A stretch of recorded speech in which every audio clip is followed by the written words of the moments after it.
14. La cámara del consejo estaba llena en un sentido muy literal.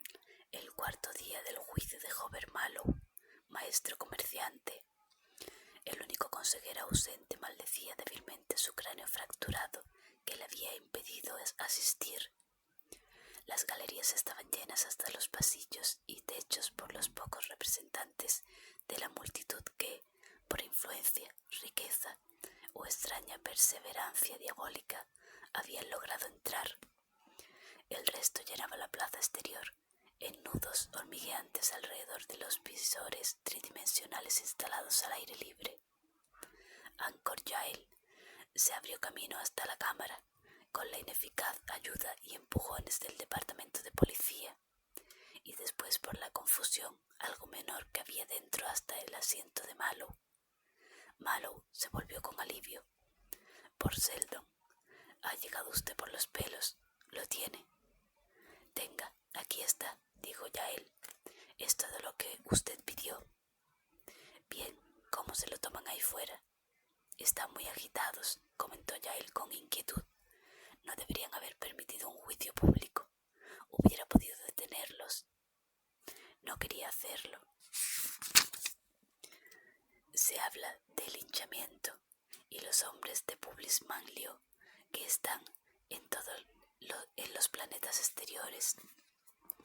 Quería preguntarle algo acerca de ellos. Jael está agitando a la jerarquía contra mí, ¿verdad? ¿Verdad? Es la cosa más dulce que he visto en su vida. Como secretario del exterior, se encarga de la acusación en un caso de ley interestelar. Como supremo sacerdote y primado de la iglesia, arenga a las hordas fanáticas. Bueno, olvídelo. Recuerda la cita de Harding que me recordó el mes pasado. Le demostraremos que una pistola atómica puede apuntar en ambas direcciones. El alcalde estaba tomando asiento y los miembros del consejo se levantaron en señal de respeto. Mallow susurró: «Hoy me toca a mí. Siéntese aquí y diviértase». Comenzó la sesión del día y 15 minutos más tarde, Hobart Mallow se dirigió en medio de un hostil murmullo hacia el espacio vacío que había frente al banco del alcalde. Un solitario rayo de luz se centró sobre él y los visores públicos de la ciudad, así como las miríadas de visores particulares de casi todas las casas de los planetas de la Fundación. La solitaria y gigantesca figura de un hombre apareció retadoramente. Empezó con facilidad y calma. Para ahorrar tiempo, admitiré la veracidad de todos los puntos esgrimados contra mí por la acusación. La historia del sacerdote y la multitud, relatada por el fiscal, es exacta en todos los detalles. Se oyó un murmullo en la sala y un triunfal griterío en la galería. Él esperó pacientemente que se restableciera el silencio. Sin embargo, el cuadro que ha presentado no está completo. Solicito el privilegio de completarlo a mi manera. Al principio, mi historia puede parecer insignificante. Pido que se muestren indulgentes. Mallow no utilizaba las anotaciones que tenía enfrente. Comenzó en el mismo momento en que lo hizo la acusación, el día de mis entrevistas con Jorain Sud y James Tuer. Ya saben de lo que se trató en estas entrevistas. Las conversaciones han sido descritas y no tengo nada que añadir a la descripción, excepto mis propios pensamientos de aquel día. Fueron pensamientos suspicaces, pues los acontecimientos de aquel día habían sido extraños. Imagínenselo, 2 personas, a ninguna de las cuales conocía más que superficialmente, me hacen proposiciones antinaturales y en cierto modo increíbles.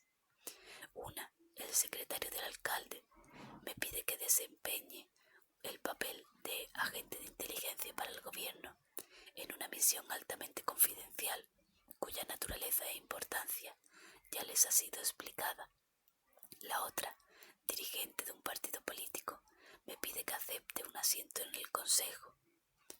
Naturalmente, me pregunté el motivo ulterior.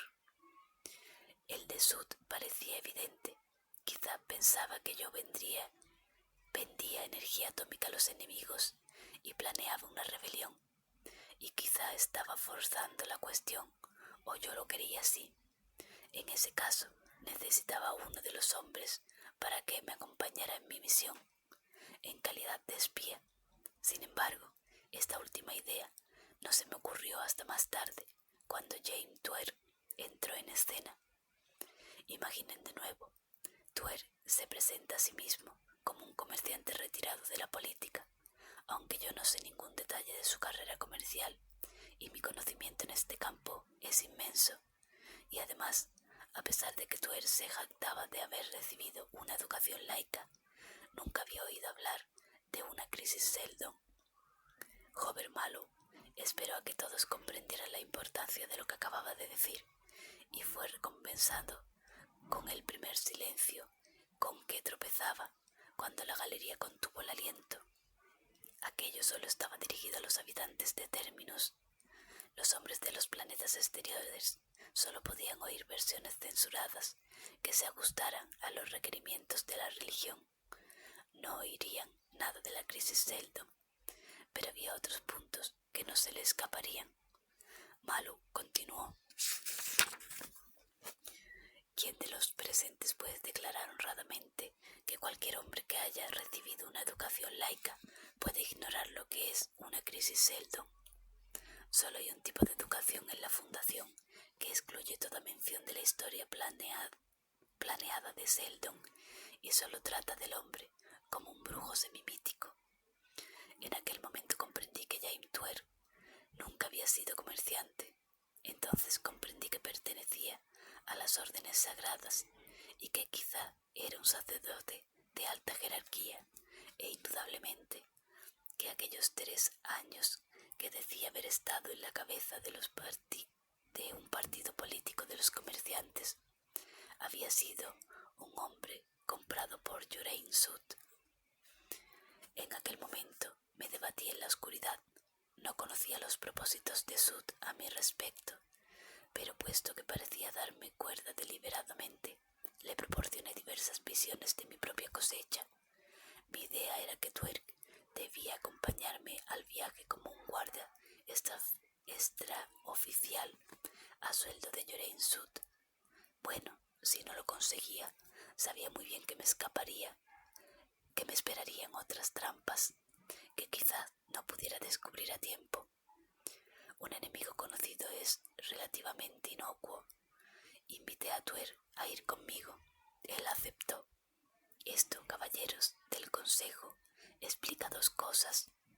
Primera, que Tuer no es un amigo mío que testifica en mi contra de mala gana y por cuestión de coincidencia, tal y como el fiscal querría hacerles creer. Es un espía que realiza su trabajo pagado.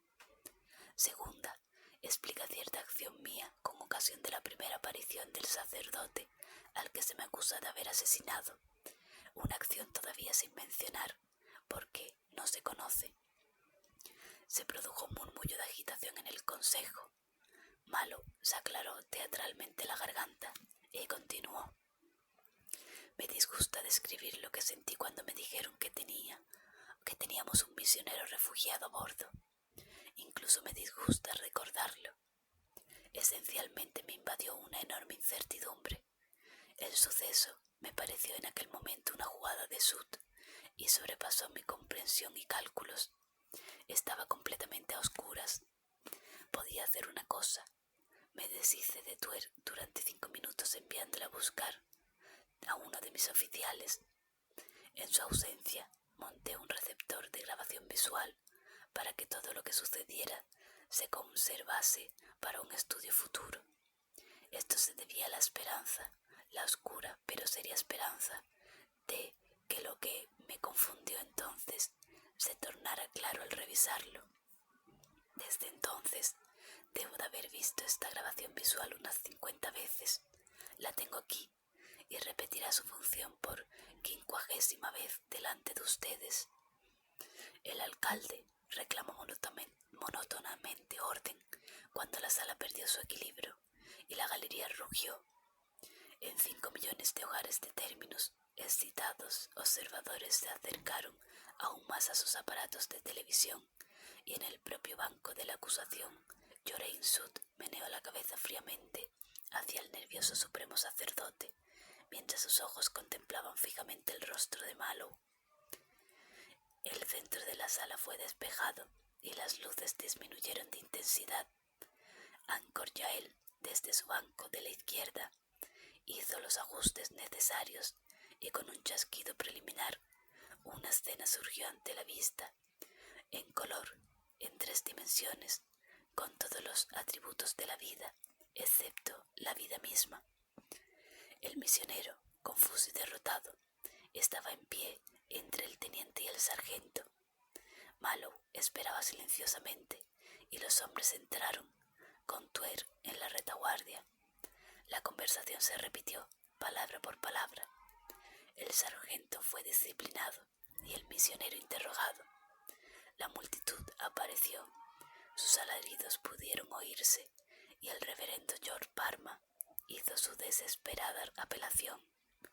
Mallow sacó su pistola y el misionero, mientras le sacaban rastras, levantó los brazos en un enloquecido juramento final y apareció una diminuta luz que se desvaneció enseguida. La escena terminaba en los oficiales horrorizados por la situación, mientras Tuer se tapaba las orejas con las manos y Mallow guardaba tranquilamente la pistola. Las luces volvieron a encenderse. El espacio vacío del centro de la habitación ya no estaba aparentemente lleno. Mallow, el verdadero Mallow del presente, prosiguió la narración. El incidente, como ha visto, es exactamente como la acusación lo ha presentado. En la superficie, se lo explicaré en 2 palabras. Las emociones de James Tuer a lo largo de toda la escena revelan claramente una educación religiosa. Aquel mismo día hice observar a Tuer algunas incongruencias en el episodio. Le pregunté de dónde venía el misionero, estando como estamos en medio de una zona casi desolada. También le pregunté de dónde venía la gente, cuando la ciudad más próxima estaba a 150 kilómetros.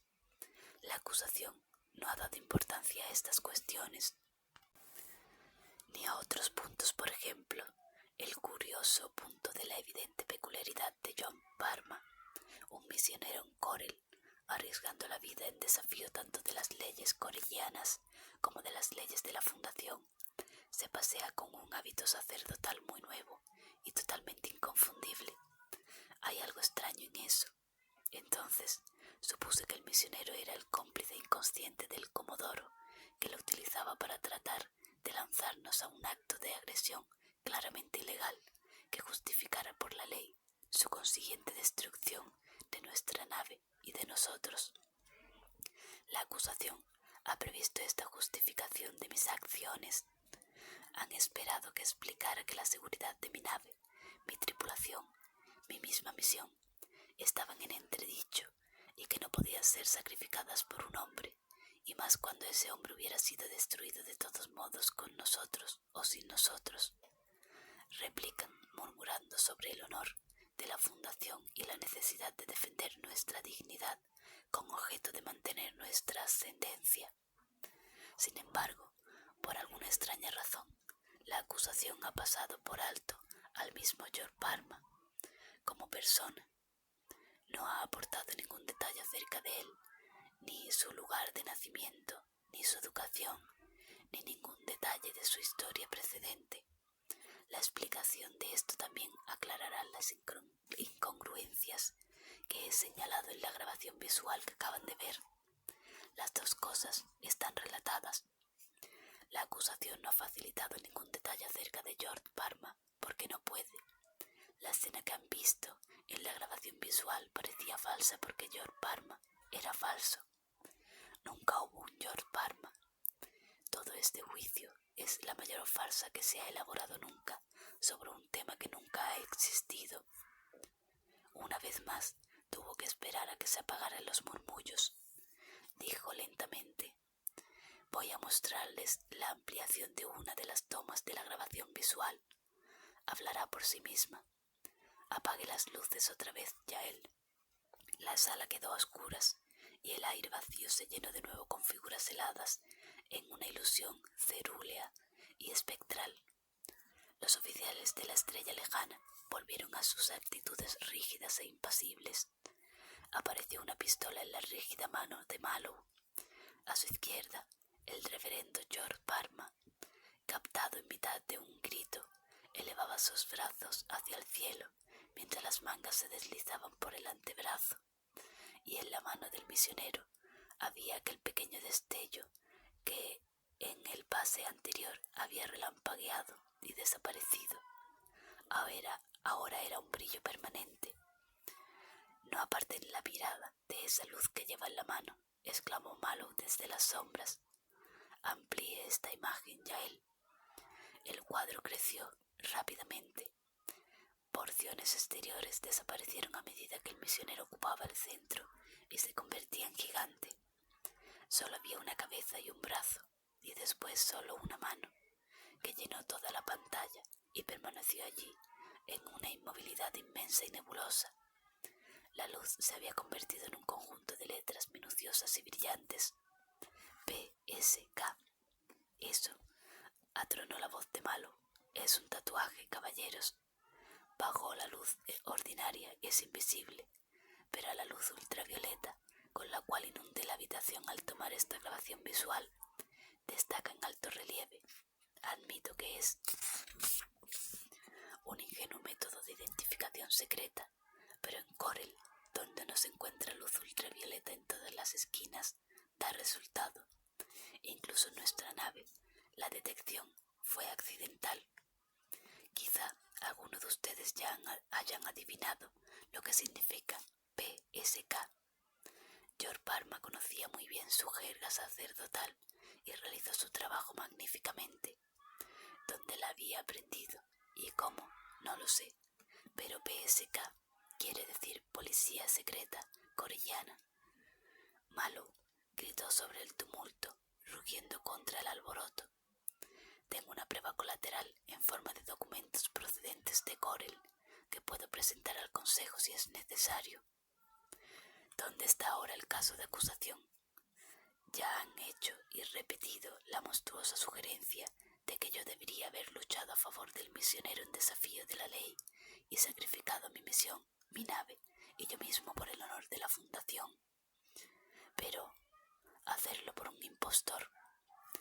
Tendría que haberlo hecho por un agente secreto corellano entrenado en los ornamentos y los tópicos que probablemente aprendió con un exiliado anacreontiano. Iban a hacerme caer Jorain Sud y Publius Manlio en una trampa estúpida y odiosa. Su voz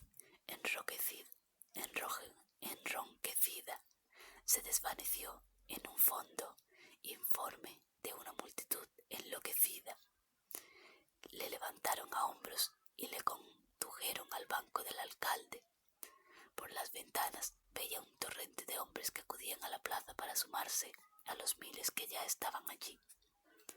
Mallow miró a su alrededor en busca de Anchor Yael, pero era imposible encontrar un solo rostro de la incoherencia de la masa.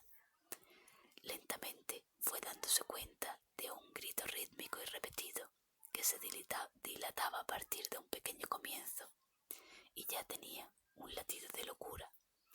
«¡Larga vida Mallow! ¡Larga vida Mallow! ¡Larga vida Mallow!».